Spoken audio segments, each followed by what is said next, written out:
Csó! Csó, jó, nem hülyesedek.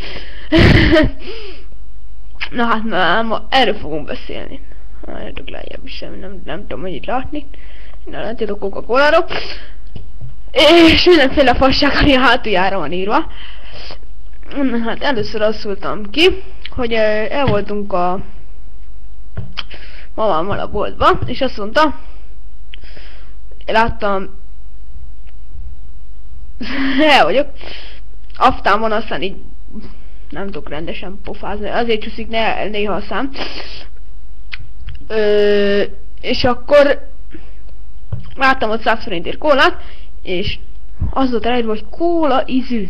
És azt mondja mama, az nem igazi kóla. Hát most elolvastam ennek a szaros Coca-Colának a hátulját, és mi volt ráírva?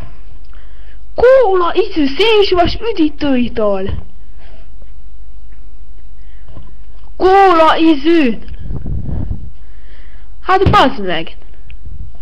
Ezért veszek 300 forintért kólát, akkor megvenném a szaros 100 forintos kólát, és bazd meg ugyanaz, mint a Coca-Cola, mert ez is kóla ízű, és annyival, hogy abban nincs annyi cukor, vagy nincs benne cukor. És annyi a különbség.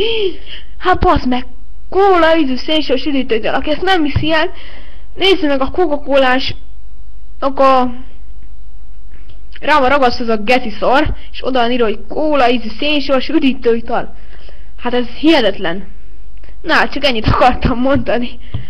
Sziasztok!